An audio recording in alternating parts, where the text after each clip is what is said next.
Okay, good afternoon, everyone. First of all, thank you for joining the final conference of the DIGI project. I am Miriam from CC4, and I'm going to present the project first of all, and to finish with the results at the end of the conference. So let's start. Oh, sorry.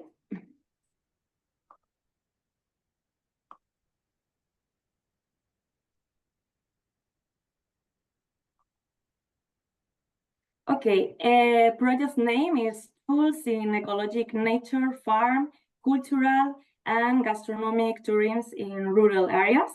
And the acronym is DIGI-ECONAFACUGAS. The duration of the project is 24 months, starting on 1 September 2022 and ending on 1 September 2024. The program is Erasmus Plus, and the type is K-Action 2, about cooperation among organizations and institutions. This K-Action supports small-scale partnerships in vocational education and training, and the budget was 60,000 euros. Below, you can find the project website. And what are the concrete objectives of this project? Well, first of all, collect good practice examples in countries with a big potential for rural tourism, in extensive livestock farming, and other natural values. Analyze the situation of the presence of digital tools in this sector, exchange of experiences, find out the potential for a K2 with intellectual outputs, determine the profile of rural, ethnocultural, and ecotourism demanders, and which variables like economic, social, and cultural define this profile. And finally, identify scenarios that allow the design of proposal for their possible implementation. The partners are Hoeztule, Lisop Museum, ProPark, Fundación Monte Mediterráneo, and Fundación CC4.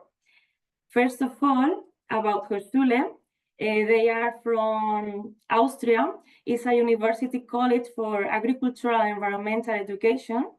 It's a science and pedagogic center for the education of teachers and consultants in the professional fields of agriculture and forestry, as well as environmental education. And this university has provided a degree program in environmental education since 2007. And since 2019, the university has been the coordinator of the platform Nature Education 2. About Lisop Museum, it's a non-profit organization since in 2015. They have 3 exposures, like Traditional House, Celtic Roundhouse, and Mass Gallery, and they are based in a little village called Lisop in Slovakia, and their activities are support village, teach people, create the art, and develop the area, and recycle too. The next is the ProPark Foundation from Romania. It was established in 2008 to find solutions to the problems related to the protected area system in Romania and to respond to these challenges. Their main objective is to develop programs to improve the protected area management capacity. And they are based on best practice and experiences, promote integration and networking with the aim of forming a network of professionals to promote nature conservation. Fundación Monte Mediterráneo from Spain since 1994. This foundation has its own training center on the farm in Santa Olaya del Cal, Andalucía, which can host groups, runs research projects, and rural development projects like ecological, economic, or social cultural like transhumance, education, and training.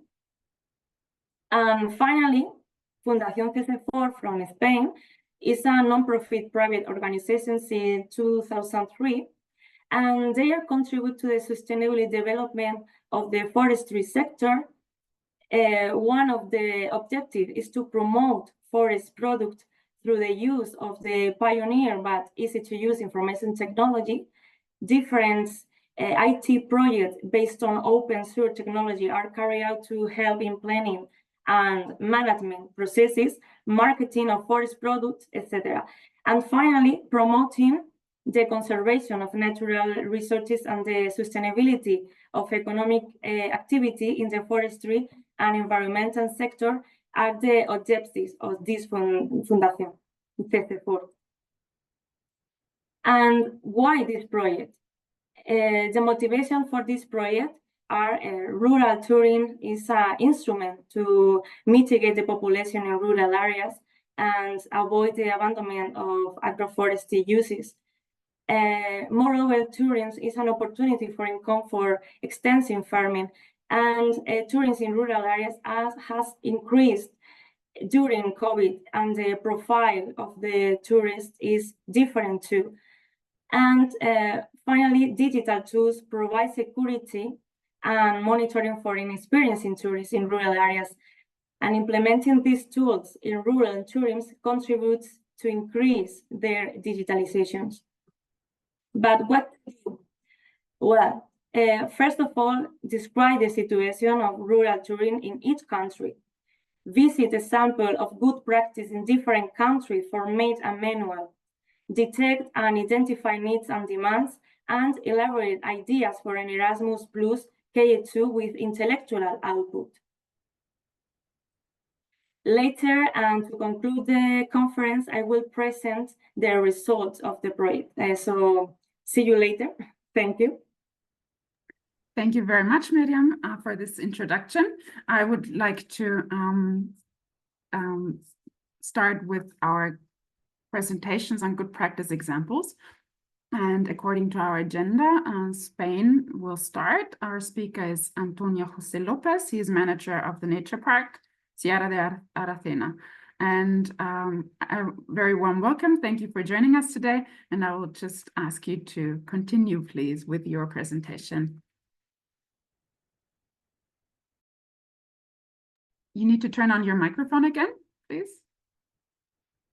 Antonio? Antonio, we can't hear you yet. Yes. Yes. Now, I will share my screen.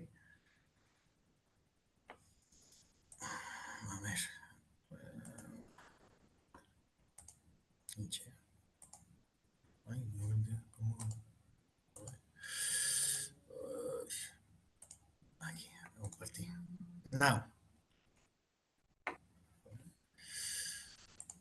well, first of all, thank you for inviting me to this event, and thank you especially to Ernestine, which is the foundation DESA de San Francisco is one of the main reference here in our natural park. So it's a pleasure for me to be here. And I will talk to you about an example of good practice.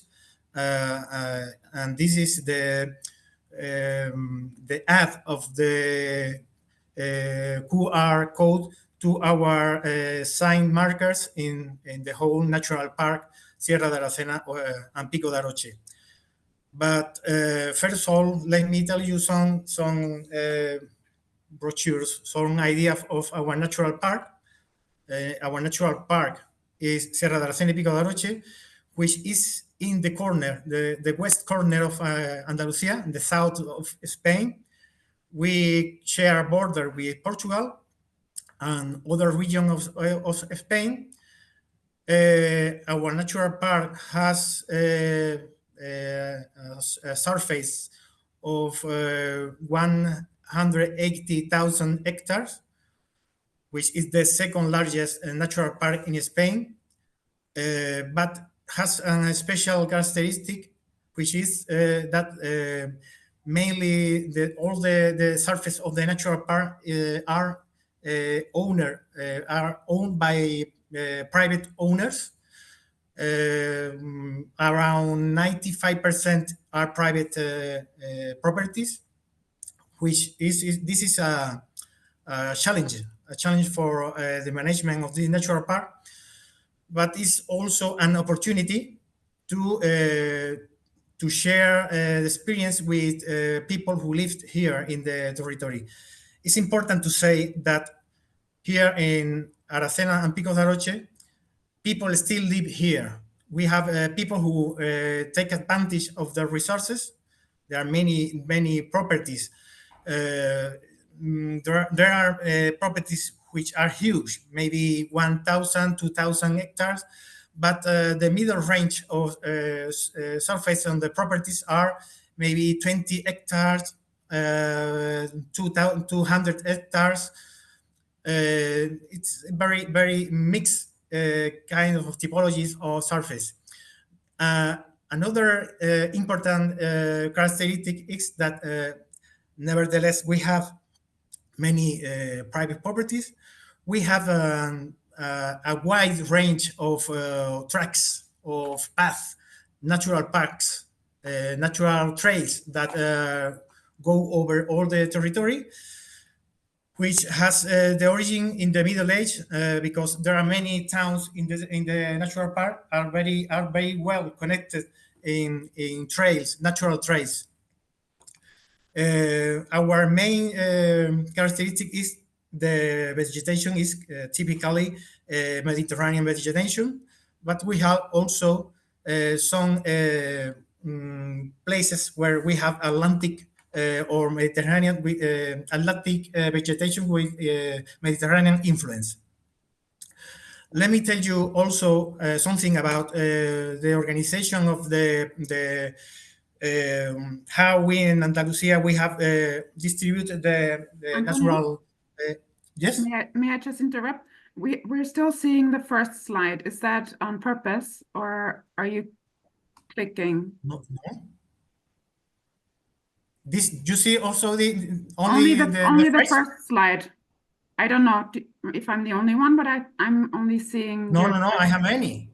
Yeah, I know, but I can only see them on the side. Would you? Yes. Okay, I will try. This is No. Now it's working. Yes. I will try again.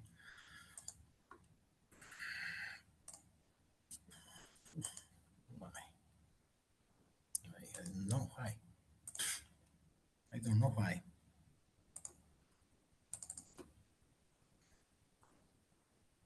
I think the problem is related with the fact that you are sharing a specific window, and when you go into presentation mode, PowerPoint opens a different window. So you should share your whole screen. Whole screen. Pantalla completa. Maybe just. Oh.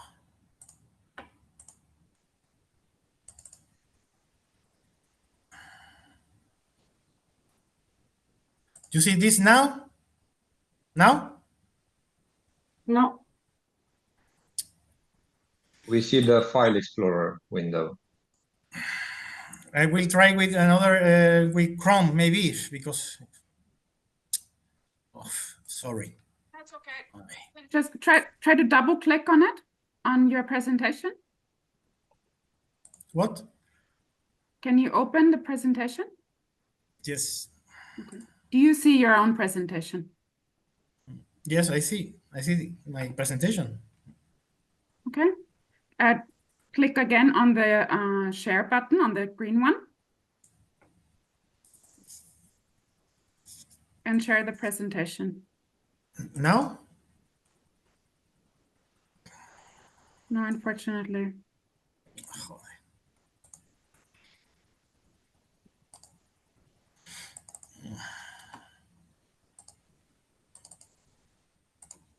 Now? Yes, that's good. And then maybe, yes, exactly. Just click on the, yes, that's good. Okay. Yes. Now, okay? Perfect, yes. Yeah, okay. Here we have the distribution of natural areas. We have 30% of the natural territory of Andalusia under protection, or some kind of protection of Natura 2000 network. This is the same that 3 million hectares. And we have 300 protected sites. under different kind of protection levels, like for example, national parks. We have it in our province, the Parque Nacional de Doñana. Maybe you have heard about it. And Parque Natural Sierra Nevada, Parque Natural de Sierra de las Nieves, and 24 natural parks, like our natural park in Sierra de la Hacienda Pico de Roche. And it is also important to say that our natural park, which is here, like I told you, in the border of Portugal and the west corner of Spain, is also a biosphere reserve, along with the natural park Sierra Norte de Sevilla, which is here, and Sierra de Unachuelo in Córdoba. These are 200,000 hectares of protected territory. The main characteristic and the question for what it was protected was the presence of an ecosystem, a very important ecosystem in Iberian Peninsula called dehesas. I told you later about what is a dehesa. We have 200,000 hectares of dehesas, which is maybe the better example of why the UNESCO has designed this under this kind of protection, because it's a perfect example of conservation and economic development of the territory. Because as I told you before, people still live here, people still take advantage of the natural resources, and the dehesa is a perfect example because it can allow the conservation of many species and also the advantage of the economic development of the territory. What is our work? What we do here in the natural park? I could sum up it like a little environmental agency or a small Ministry of Environment in the territory, because all the issues related to conservation are managed here in the natural park. For example, we issue permits for forests and land uses.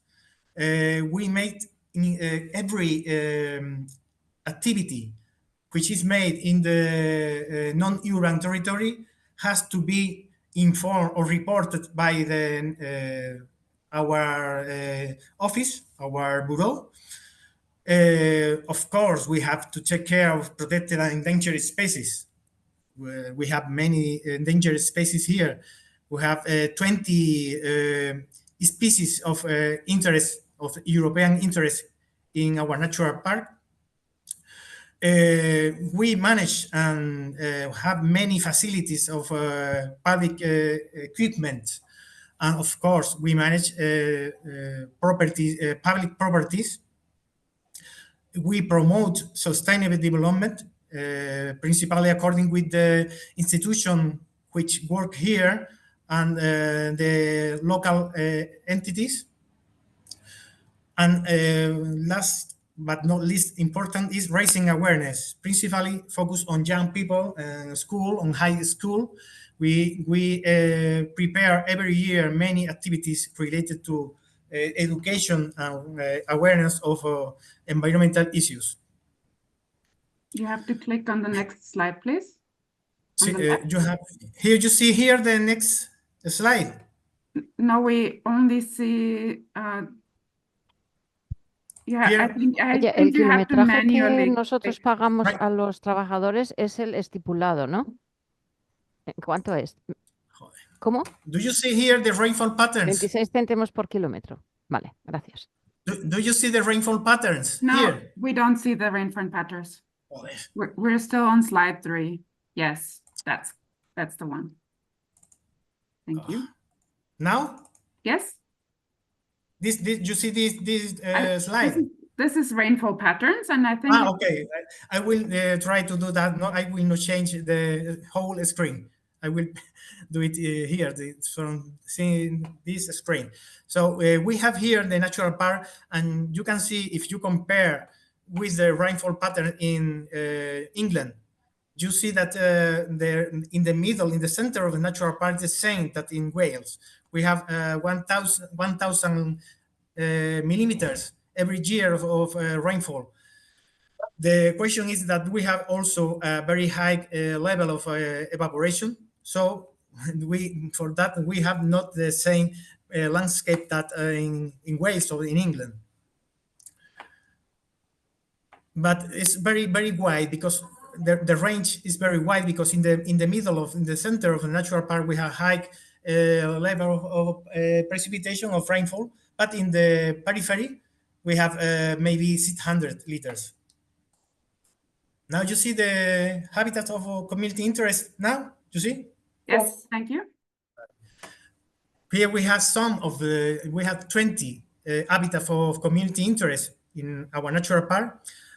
For us, the most important is the dehesas, which we can define as forested grassland.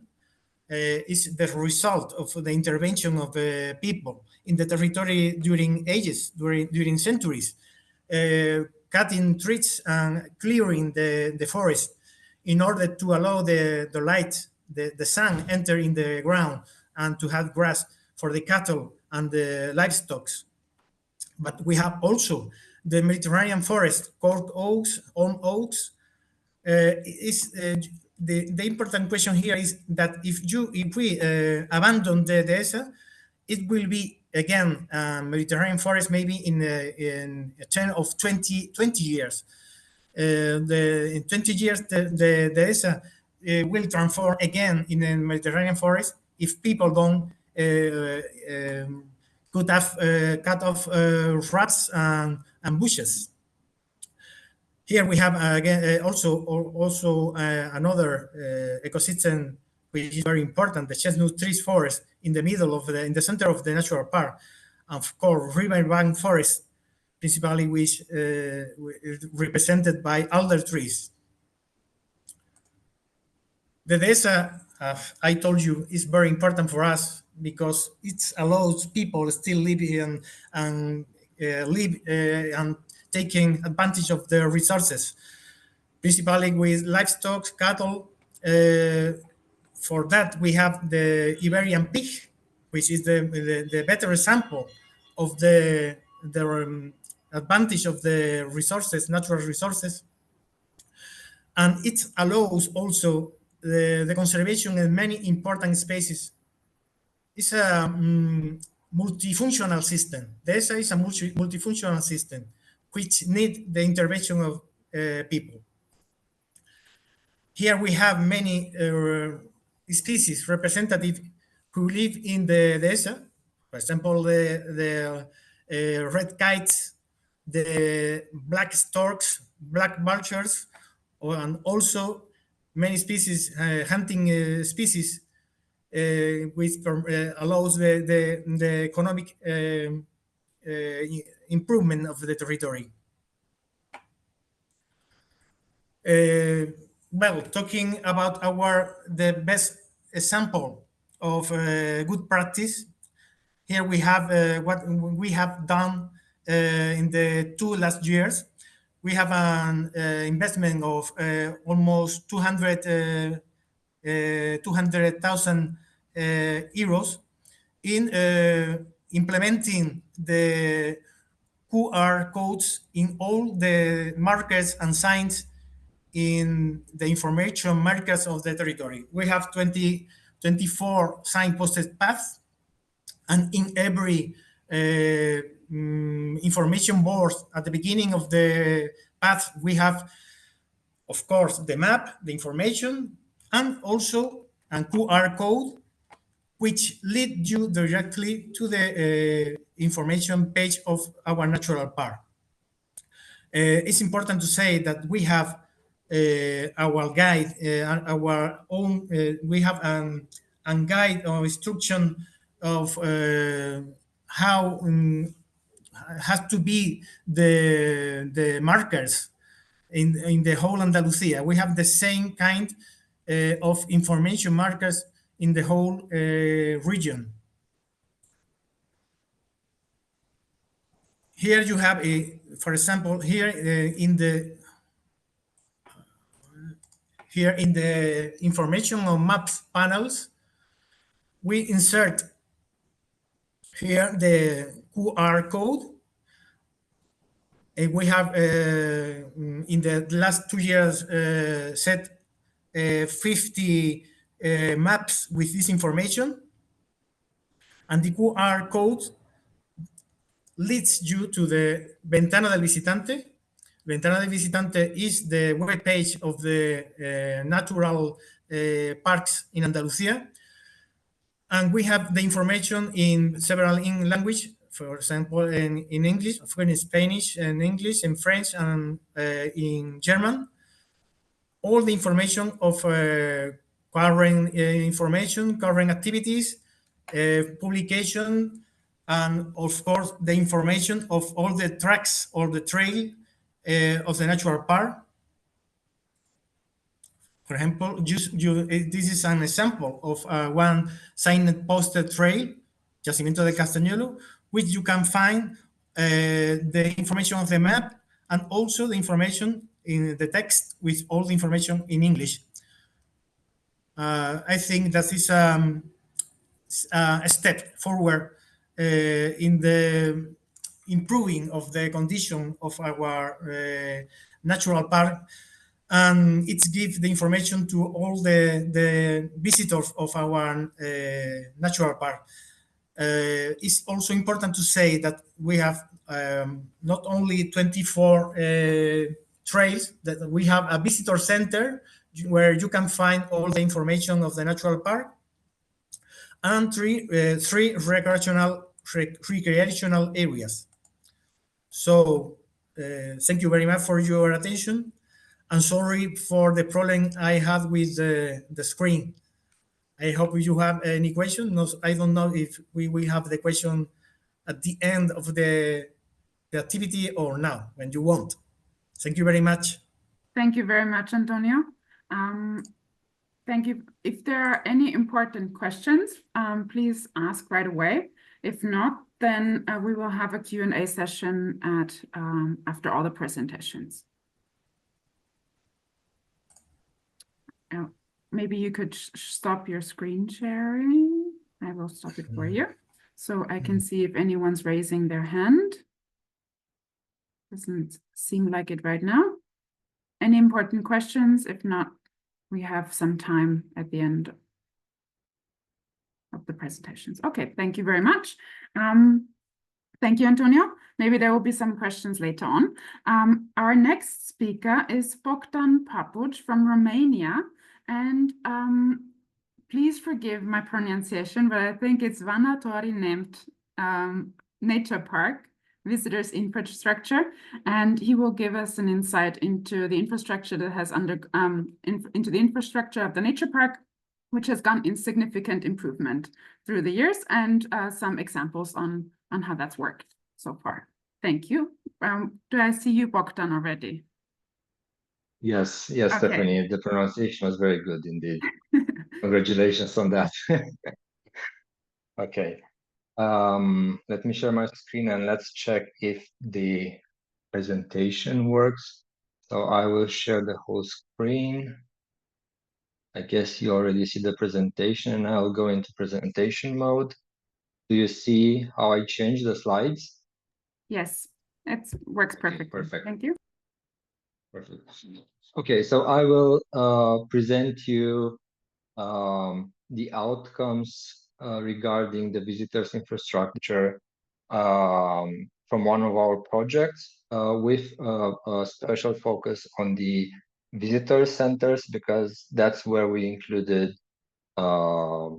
technology in presenting different aspects of the nature park, of the natural park. So as you can see in the main image, this natural park is mainly about bisons. This is what most of the people know about it, and you will see why. So the visitors center is also focused on bisons and on forest. But first, a few things about the Association of Ecotourism in Romania. So as Stephanie said, my name is Bogdan Papuc. I am the executive director of the organization. It was established in 2003. We work at the national level with a special focus on ecotourism and sustainable tourism in a broader sense. It's a member-based organization, and we have 84 members all over Romania, most of them being small businesses, either accommodation facilities or small tour operators offering all kinds of nature-based activities and cultural activities, mostly in rural areas. And we focus on developing ecotourist destinations across the country, heritage interpretation with a focus on nature interpretation. This is why we were involved in developing and creating the visitor center for the Vânător Neamț Nature Park. Light tourist infrastructure, interpretation, trails, cycling trails, and so on.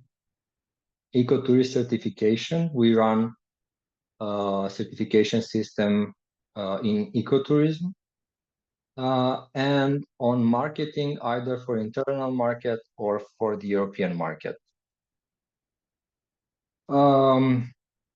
As I was telling you, we are focused on ecotourist destinations. These are regions in different parts of the countries, in rural areas that includes at least one protected area, either being a national park, a natural park, a Natura 2000 site, and so on.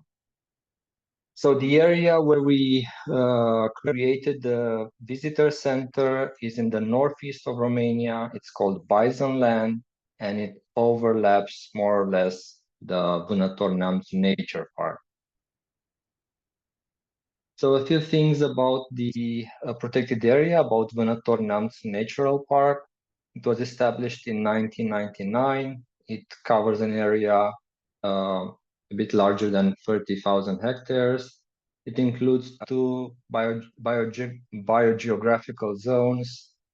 It is the first protected area that was fully certified for forest management. And it's the first area with free roaming bisons in Romania.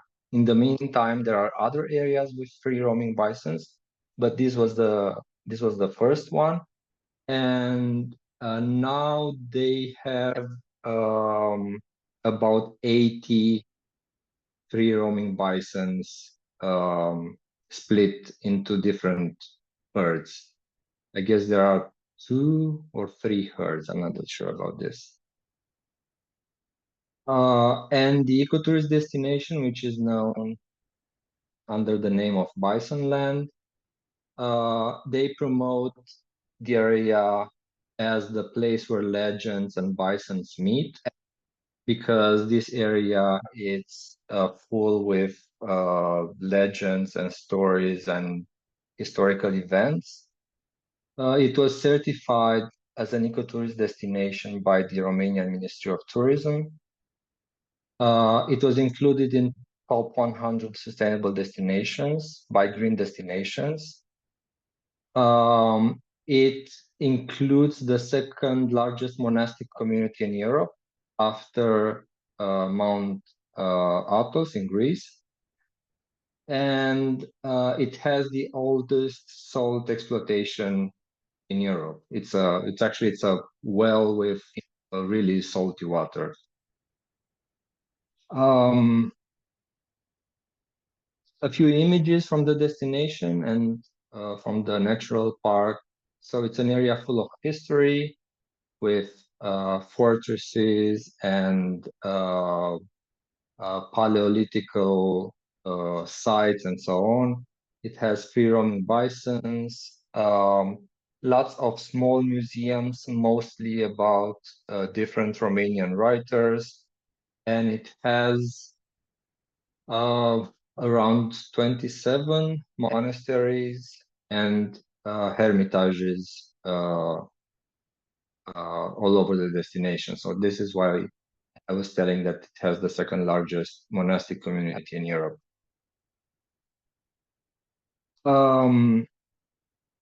We in the areas we work with, like for example these ecotourist destinations, we try to understand them and to understand what the visitors do while visiting them. So this is why we do research, or we did a research. It has lots of interesting data, but the thing I would like to underline here is that the natural park and the old visitor center was not performing very well, because as you can see here, there are other attractions, like for example different monasteries, fortresses, and so on, that were more appealing to visitors. So starting from this, acknowledging that the visitors center was outdated, we started to work together with the Natural Park Administration and with our colleagues from the ecotourism destination to improve the visitor center infrastructure. So here you can see a picture of the old exhibition. It was inaugurated almost 20 years ago. It was outdated, as I already said, and mostly uninteresting, especially for the younger generations, because it wasn't that interactive, and it lacked all the new technologies that are available now. So this is how it looked like, and this is how it looks now. I will give you a bit more details during the presentation, but the main idea was that when we started working on this, we identified the need to create some I don't know, must-see attractions that will make people decide to come here. And by coming to the visitor center and seeing this very large screen projection with amazing images from the natural park, they will also have the chance to learn about the values of the national park and of the different things that make it very interesting.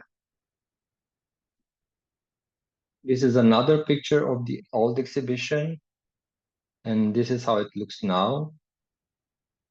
So basically here we played with the building itself, because we had these pillars. I don't like pillars, and neither my colleagues, so we transformed them into trees, and the ceiling is basically the tree canopy, and we played a bit with the light. And on the walls we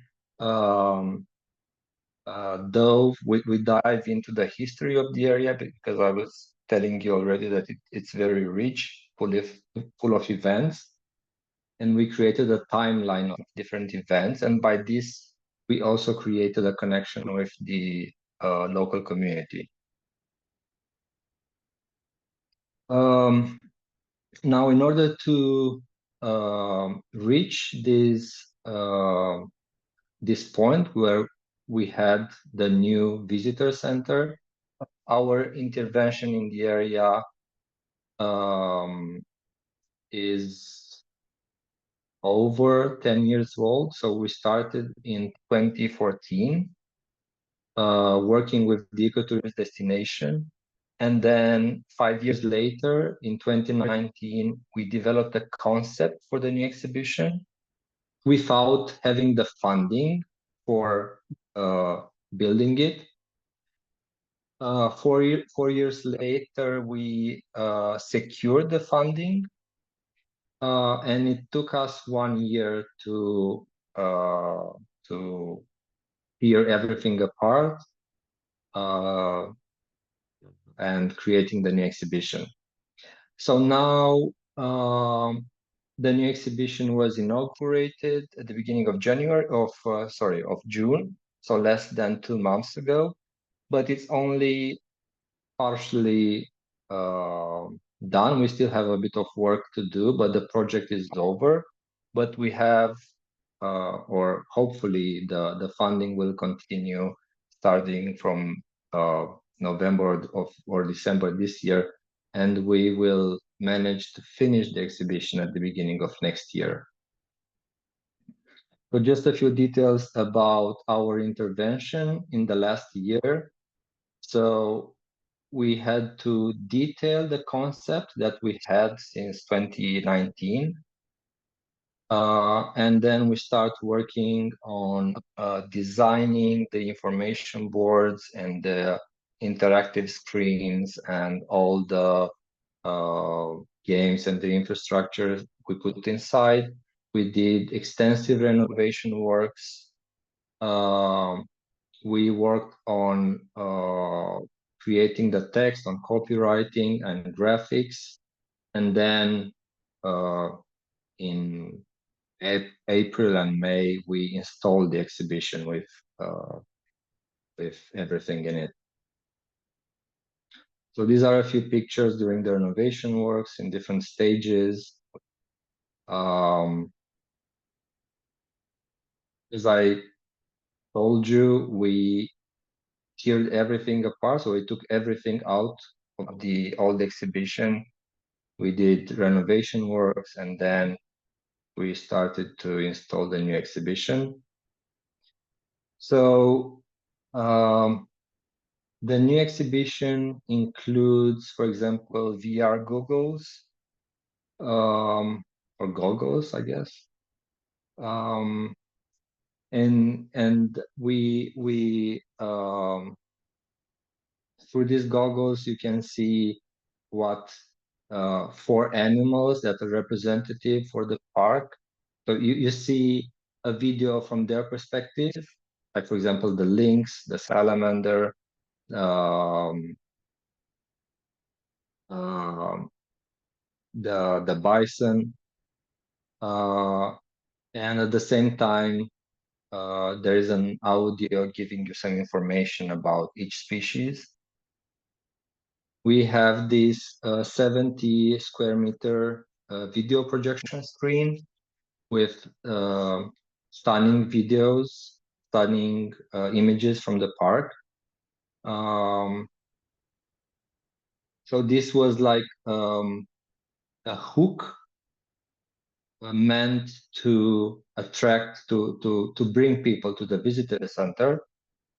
And while they are here seeing these very impressive images, they will also find out more information about the natural park. We have 4 touch screens for different information and games, making the exhibition a bit more attractive. We have 2 dioramas on bisons and on deadwood. Here you can see the diorama for the deadwood with a magnifying glass, and we have different mechanical or electromechanical installations that make or turns the exhibition into not only a learning experience, but it's also a fun experience.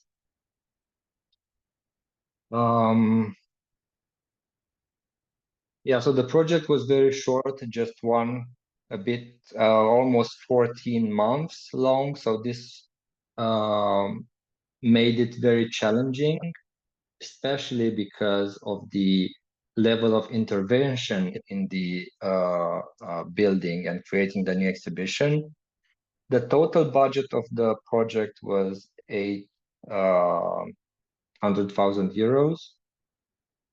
But the project also included some activities on nature conservation, another set of activities on education and working with local schools and creating educational programs.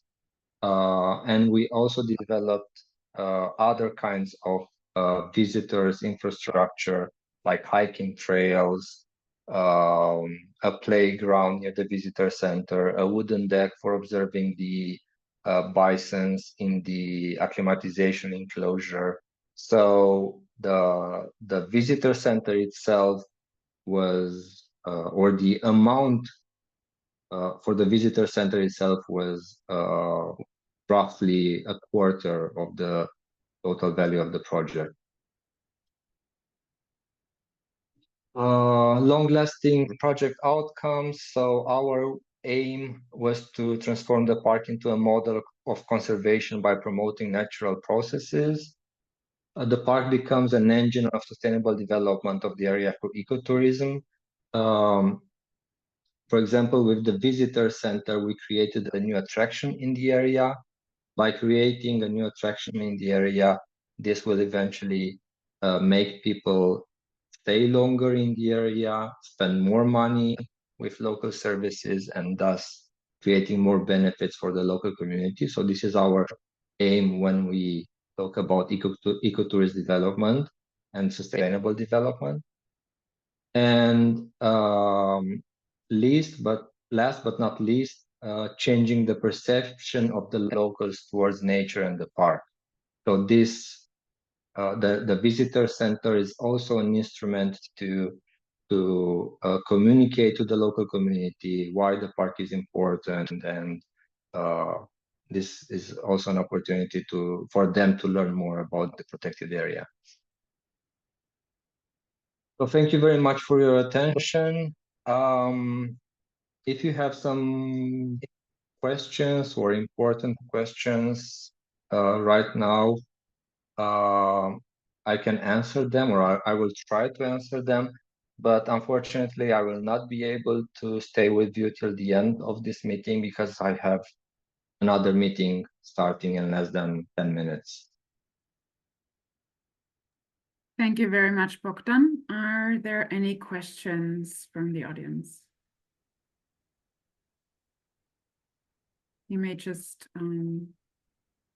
use your microphone. I think since Bogdan is not able to stay until the end, this would be a good time maybe to ask if there are any questions. Ernestina, please. It's not a question, it's just a suggestion, because in Spain there is also a nice project for reintroduction of bisons. I don't know whether you know it, and if you're probably cooperating with them. It's in the north of Spain. It's very interesting. They have a big area and they are breeding even bisons. I don't know of it, but most likely the staff and the director of the natural park is aware, because there is a network of different initiatives. Yeah, bison reintroduction initiatives. So my daily work doesn't deal with bisons. Okay. But I guess that they are in touch. Yes. Thank you very much. It was just a suggestion because we have two projects in Spain. One is a small village with a huge terrain and breeding them, and another one is reintroducing them in 5 or 6 other areas. So, well, in case you're interested, you can always get in touch with me because we have projects together with them. Okay, thank you very much. Well, if there are no more questions from the audience, I would like to thank you very much, Bogdan, for this very interesting insight into the transformation of your visitor center. It looks really nice. It looks like you've made a lot of effort, and the transformation is beautiful. Thank you. I would like to then continue to our next presentation, next good practice example from Slovakia. Speakers are Victor Palko and Miriam Shidnavkova, maybe, hopefully. I hope they're already here. I've seen Victor, I believe, already? Yes. Hello, welcome. They will present a different topic on very advanced drones that will give multispectral imaging, from what I believe. And we're already very interested in hearing about that from you. Thank you.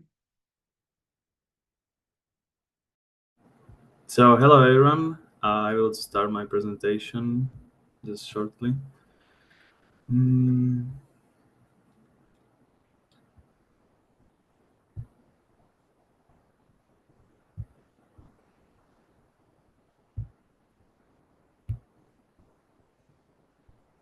Okay, so can you see the presentation?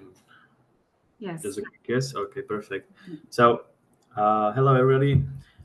So we are excited to introduce you to, so firstly, we are excited to be here, and then excited to introduce you to our firm called Vibavi. It's a pioneering drone service company that is transforming the digital landscape of rural Slovakia. Today we will share how our innovative solutions enhance efficiency and precision and innovations across various sectors. So Vibavi was founded in 2024 by me, an experienced photographer, cameraman, and certified drone pilot. We specialize in comprehensive drone services across multiple sectors, including construction, agriculture, real estate, and so much more. Our mission is to provide professional drone services that increase efficiency and quality in these industries. We are committed to delivering precise and creative solutions using the latest technology and expertise. Our mission is to provide innovative and professional drone services that increases efficiency and quality in various industries. As we mentioned, the construction, agriculture, events, and activities. And we are committed to bring precise and creative solution to our clients using the latest technology and expertise. Our vision is to become a leader in drone services, known for quality, innovation, and reliability. We aim to be the first choice for businesses and individuals seeking top-notch solution in monitoring, capturing, and creating visual content. Our goal is to continuously push the boundaries of technological possibilities and contribute to sustainable development and more efficient project management for our clients. Now I would present you the co-founders. So my name is Victor Palko, and I am not only the co-founder but also skilled photographer, cameraman, video editor, and certified drone pilot with over 6 years of experience in the media industry. And I have extensive knowledge in many programs and actively contributed to both local and international multimedia projects. Next, we have Miriam. Miriam is our CEO, and she is responsible for strategic planning, customer agreements, logistics, finance, and marketing, with strong background in project management, digital and social media marketing, and resource management and process optimization. And Miriam is here to ensure the smooth operation and strategic growth of our company. Why digitalization in rural areas? Digitalization in rural areas is crucial for several reasons. Currently, these areas face challenges such as limited access to modern technology and inefficient traditional practices, and difficulty in monitoring large and remote areas and in the region. However, there are significant opportunities, including improved data collection and analysis, enhanced precision in agriculture practices, and better infrastructure monitoring and management. We are here to bridge this gap between these challenges and opportunities. The role of Vibavi in digitalization. Our role is anchored on advanced technology and expertise. We utilize high-resolution cameras and multispectral sensors to create 2D and 3D maps for detailed analysis. With over 6 years of experience in drone operation and media production, we have a proven track record of delivering high-quality results. So, what services are we offering in agriculture? We are offering vegetation and crop monitoring. We assess the crop health using vegetation indices and provide detailed reports for better crop management. Then we have boundary mapping and measurement. Our drones can precisely map the field boundaries and measure areas for accurate documentation. And we also have animal and pest monitoring for efficient solution for monitoring and early intervention. Then we have damage assessment from natural disasters. So we can scan and provide a detailed overview of damage. Then we have variable rate applications. We can create maps for fertilizers and crop protection prescriptions, and we can optimize the input distribution based on real-time data. And in construction and architecture, we offer construction process monitoring, which is that we precisely and efficiently monitor the construction process throughout the documentation of all phases. Then we have visualization. We can provide high-quality photos for project visualization. Also, we can do photogrammetry and 2D, 3D mapping, which is just taking all the data from a lot of pictures and creating one detailed photo. Basically, yeah, that's the process. We can do visual inspections to identify defects and deficiencies. We can do real estate promotions, and we can monitor telecommunication towers. And we also do the events. So we shoot footage for films, documentaries, and commercials, events and activities, and we also focus on weddings and celebrations. So you might be asking, what is the impact on the agriculture? So we hope that our services will have, or they have a lot of impact, and mainly because the precision farming, enhanced crop management throughout detailed health assessment of the crops, and optimized input distribution based on real-time data. And we also the efficient resource management, for accurate mapping for better land use planning, and the timely identification of issues and intervention. The impact on construction and infrastructure, improve project management, detailed monitoring of construction phases, and early identification and resolution of issues, and enhance safety and quality, which means comprehensive visual inspections and accurate documentation. And the benefits to rural communities is the economic growth and sustainability. We want to increase efficiency, leading to higher productivity and profitability, to create new jobs maybe, and to better resource the management contribution to environmental conservation, and reduce the reduction in wastage and optimization of inputs. And the conclusion to this is that the firm Vibavi is crucial for the digitalization of rural areas in Slovakia.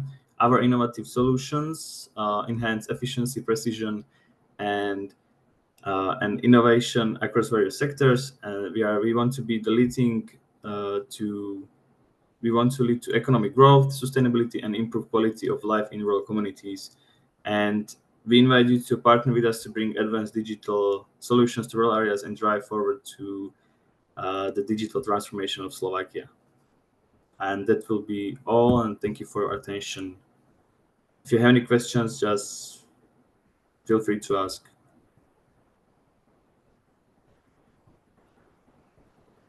Thank you very much, Victor. Are there any questions about Vivavi and these advanced drones that they're using?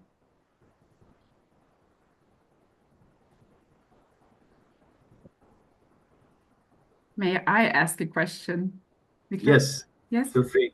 Okay, so how does this normally work? Who hires you, and how do you get funding? So we basically want to focus on farmers or individuals, and we are working with small companies because we are just a new firm on a market. So a lot of people don't know about us, but mainly the focus is on the small farms that yet don't have the digitalization in their property, or like in their case, right? So this is the main point, or this is the main subject. Okay, so small farmers especially is the focus, or small? Just for now. Just for now. We want to, yeah. Okay, thank you. Anyone else? If not, we're perfectly in time. We'll have more time for question and answer later. I hope he's ready already, but he's giving me the thumbs up. Thank you very much. I would like to welcome Philipp Hahnenkamp. He will give us an introduction into an app that is used for a whole region in Austria called Burgenland. And I will just let you do the introduction and the explanation. Thank you. Thank you. I will also try to share my screen. I hope you see my full screen presentation. Yes, it's working. Perfect. So, as already mentioned, my name is Philipp Hahnenkamp. I work for Burgenland Tourism in the IT department. Burgenland is a smaller region in the east of Austria. It's a nice region. You should visit. But one of our main focuses in Burgenland is especially the cycling, a little bit hiking, but a lot of cycling, because Burgenland is really flat. So I want to talk about our app called Erlebnistour in Burgenland, which basically means Adventure Tours Burgenland. It's an app by Outdoor Active. Yeah. So just a few words about Outdoor Active. I don't know if it's that much of a I don't know if anybody knows this corporation. So Outdoor Active is a platform for outdoor activities. For example, hiking, biking, skiing, climbing, horse riding, so on.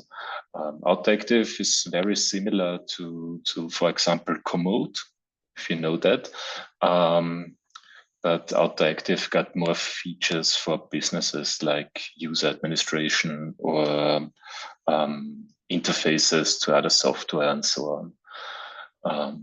Outdoor Active is about 8.3 million users. It's available in more than 20 languages. Burgenland Tourism, so we use Outdoor Active to edit and manage tours and displaying them finally. So we mainly use Outdoor Active for cycling tours. Okay, we are already on the next slides. So Outdoor Active got basically a website, but also a pretty popular Outdoor-Active app. They use their app on their own, of course. But they also provide the app for other corporations. And we decided to be one of these corporations. So basically, the Outdoor-Active provides the a white label app, which means they provides the basic of their app, and we can choose, we can determine which content will be published in this app. So we got a little bit of individual design. We got our own content published via the app. As you can see in the image, the Outdoor-Active app and the Burgenland Tourism app look pretty much the same because it's just a white label app. Yeah, but we, with Burgenland Tourism,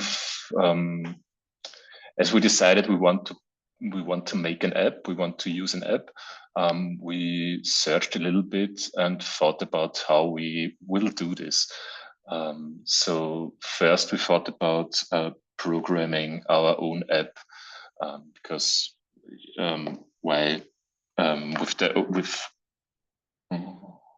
if we program our own app, the customization possibilities are, of course, bigger than to just use a white label app. So we then found out Outdoor-Active provides an app. We didn't know it before. And we look at the advantages, and they were pretty good. Of course, the low costs for the app, we pay about €4,000 a year. Compared to programming and hosting and updating your own app is pretty low pricing. So lower costs and less effort than providing your own app. Next point would be it's less effort because we, as I've mentioned at the slide before, we already managed our content in Outdoor-Active before we even know we will make an app. So all the content of all the tours, the pictures, the sites, everything was already in Outdoor-Active. So we just decided to make an app by Outdoor-Active, and the content was already in it. Another important point is the updates. Because of Outdoor-Active using its own app, it gets updated regularly, especially the critical updates will be regularly. And if Outdoor-Active updates their app, they of course update our app too. So we really have not that much trouble in keep the app running. And last points are the interfaces to other softwares, which are pretty important to us, as you can see on the next slide. I tried to make an image about our data flow here, and I will try to explain it. So we, as already said, on the right side, you see Outdoor-Active, where we are managing our tours. So we edit our tours, we add descriptions, we add pictures, and so on. Nearly the complete tour is ready in Outdoor-Active. On the other side, there is Ferratel. It's a large Austrian corporation focusing on tourism data. In Ferratel, we manage our points of interest, our accommodations, our landmarks, and so on, our restaurants. So we got our points of interest in Ferratel, and we transfer them to Outdoor-Active so we can link it to certain tours. So if you click on a tour, most likely you also will see some points of interest on the tour, which you will hopefully visit. So, so we got points of interest in Ferratel, which are transferred to AutoActive. From AutoActive, we transfer our tours with the linked points of interest to the software DataCycle. DataCycle is our software for managing our website. So we decide in DataCycle which we want to publish on our website. Yeah, I think it's not really that important that I go much more in detail here.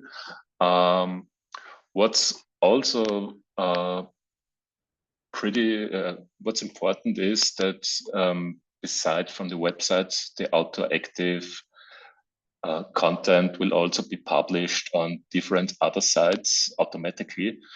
There are just existing interfaces from AutoActive. We didn't have that much to do ourselves.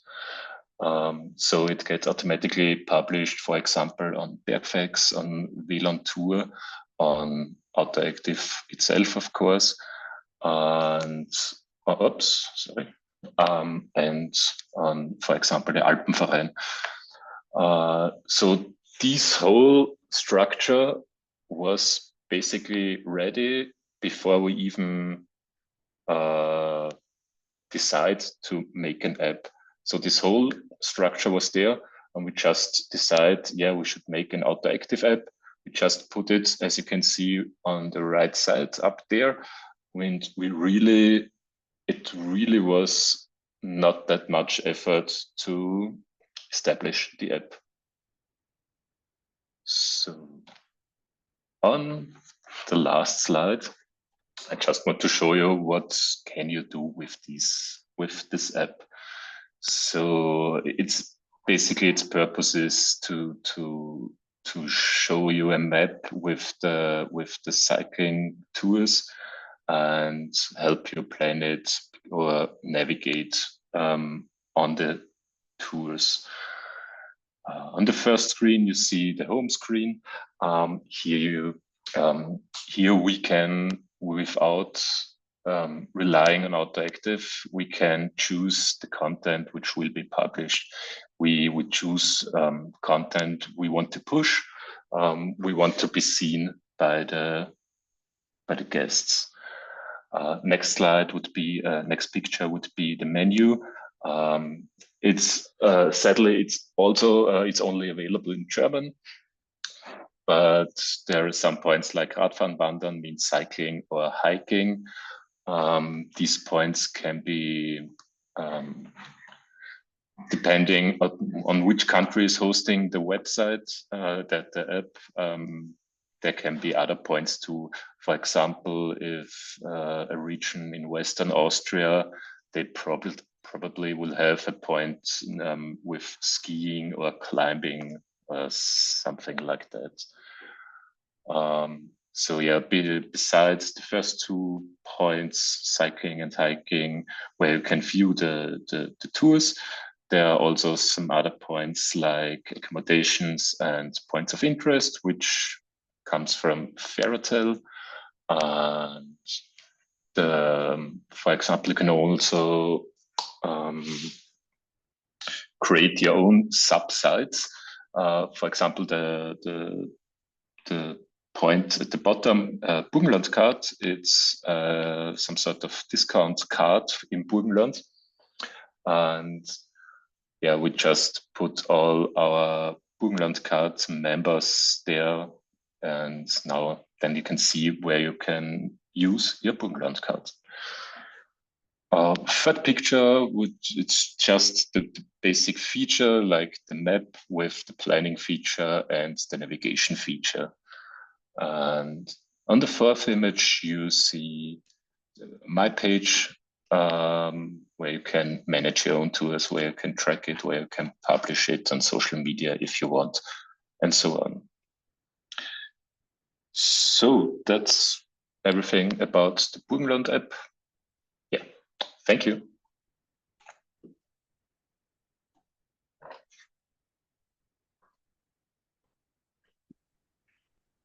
Thank you very much, Philip. Are there any questions concerning this application? Anyone would like to ask something?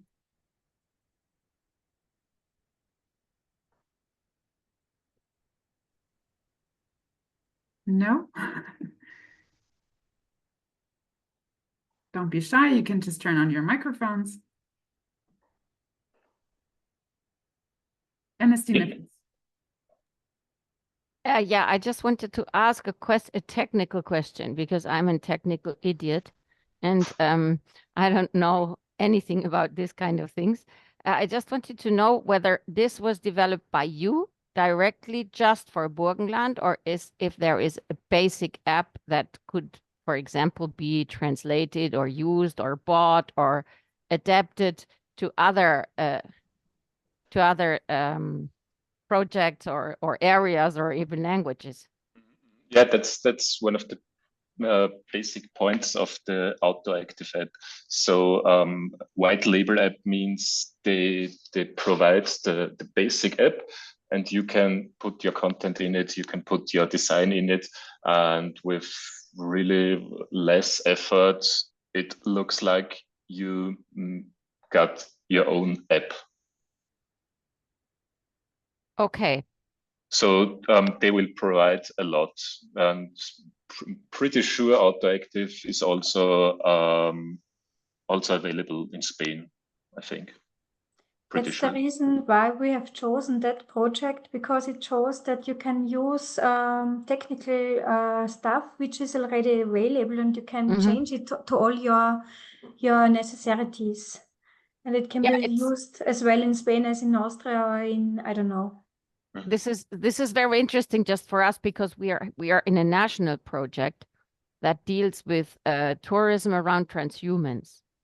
We've just started it just a few months ago, and it will end. So it could be a nice idea to use it, you know. Do you know whether it's very expensive or? We use Outdoor Active not just for the app, but for whole cycling managing. So the app on its own costs about €4,000 per year. Okay. Maybe it's more expensive if you just use the app and not everything we use. Yeah, okay.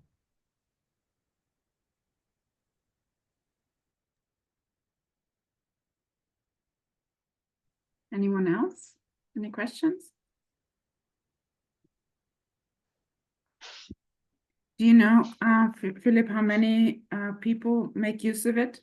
Because is it free for tourists to use it? Yeah, it's free. So the Outdoor Active app is free, and so also the Burgenland app is free. How much user we've got, I don't know how much user we've got. I just looked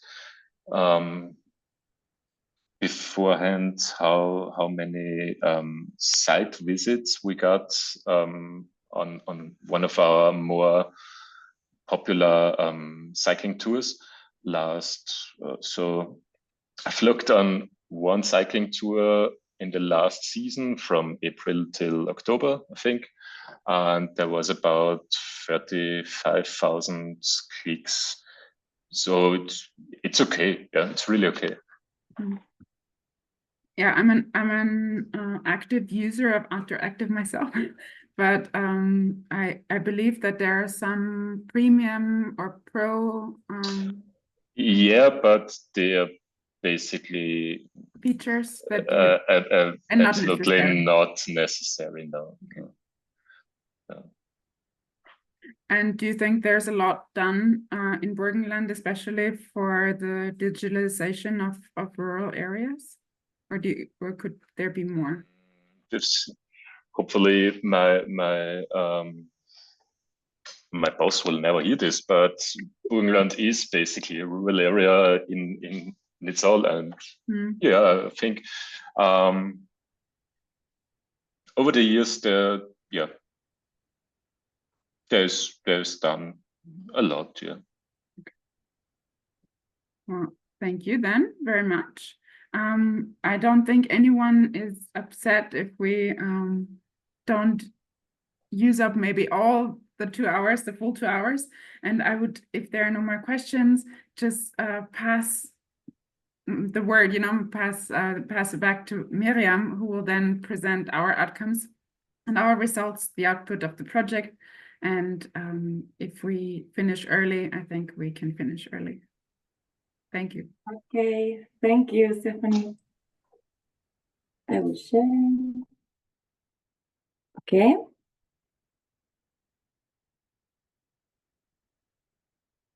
So I will now present the activities we have carried out and the results we have got. First of all, about meetings. As it is an European project, a very important part is the online meeting. We had a first meeting at the beginning of the project and discussed the technical, administrative, and next steps. And then throughout the project, we have had 8 different follow-up meetings. We had 2 workshops. The first one was in Romania in July 2023 in Riches Village. And the objective of this workshop was analyze the profile of the rural, ethnocultural, and ecological sustainable tourism demanders, as well as the different profile that develop it in each project partner country. The second workshop was in Spain in March 2024 in Santa Olalla del Cala in Huelva. And its objective of the workshop was share knowledge and experiences in each country on economic activities in rural areas, potentially linked to nature tourism, identify impediments to their development and the training needs potentially identified as necessary for the use of digital tools, their development and application. We have 4 dissemination events in Romania, Austria, Slovakia, and Spain during June 2024. This event were local multiplayer events were organized in the different partner countries, bringing together in each of them the potential stakeholders associated to each of them, as well as the actors and or institutions involved in other partner network. And one part more important in this project is the design and realization of the manual. From the workshops in Romania and Spain, we have obtained different information from which we have made several documents. On one side, in the workshop in Romania, we have made a lot of documents like the report and analysis and identification of agricultural, livestock, and forestry economic activities, a SWOT analysis of the activities and report on impediments for the development of this activity, the report summary compilation of training courses related to rural tourism, and finally, new organization with the capacity to organize events. And on the other hand, in the workshop in Spain, we made different documents like the report of successful initiative and good practice of tourism associated with agricultural and livestock activities, 2 networks.